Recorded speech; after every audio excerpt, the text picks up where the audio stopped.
Hello viewers, আসসালামু আলাইকুম। মজাদার রান্নাঘরে সবাইকে স্বাগত। আজকে আমি আবার হাজির হয়ে গেলাম নতুন একটা রেসিপি নিয়ে। আমি আজকে কুইড়া শাক কীভাবে ভাজি করতে হয় সেটা আজকে আপনাদেরকে আমি দেখাবো। কুইড়া শাক ভাজি করতে যে যে উপকরণগুলো লাগবে, আমি এখানে 4 আটি কুইড়া শাক নিয়ে নিয়েছি। কুইড়া শাকগুলো বেছে ধুয়ে পরিষ্কার করে নিয়েছি। আর নিয়ে নিয়েছি এখানে রসুন কুচি, পেঁয়াজ কুচি, কাঁচামরিচ কুচি এবং নিয়েছি কিছু রসুন বাটা এবং আদা বাটা। তাহলে এখন আমি সরাসরি চুলায় চলে যাব। এখন আমি চুলায় একটা পাতিল বসিয়ে নিয়েছি। পাতিলে শাকগুলা একে একে সবগুলা দিয়ে দিব। সবগুলা শাক দেওয়া হয়ে গেলে আমি এখানে পরিমাণ মতো লবণ দিয়ে দিব। লবণটা দেওয়ার পরে আমার শাকগুলা সিদ্ধ হওয়ার আগ পর্যন্ত অপেক্ষা করতে হবে। শাকগুলা সিদ্ধ হতে কমপক্ষে 7 থেকে 8 মিনিট সময় লাগবে।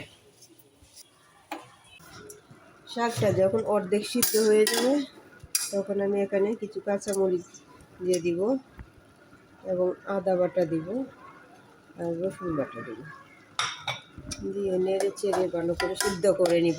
সিদ্ধ হয়ে আরও কমপক্ষে আমার 2-3 মিনিট অপেক্ষা করতে হবে। এখন আমি কড়াইয়ে পরিমাণ মতো তেল দিয়ে দিব। তেলটা একটু গরম হয়ে গেলে আমি এখানে পেঁয়াজ এবং রসুন দিয়ে দিব।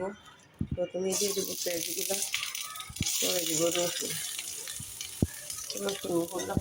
রসুন আর পেঁয়াজগুলো ভাজা হয়ে গেলে পরে আমি শাকটা দিয়ে দিব।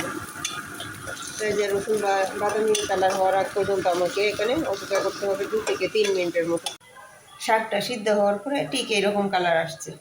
এখন আমি শাকটা সরাসরি চুলায় নিয়ে যাবো বাগার দেওয়ার জন্য। পেঁয়াজ রসুনটি ভাজার পরে ঠিক এরকম বাদামি কালার হয়ে আসছে। এখন আমি শাকটা দিয়ে দিই।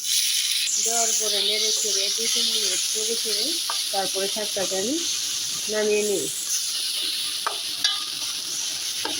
শাকের সাথে সবগুলো পেঁয়াজ রসুন একসাথে মিক্স করে তারপরে আমি নামিয়ে নেব।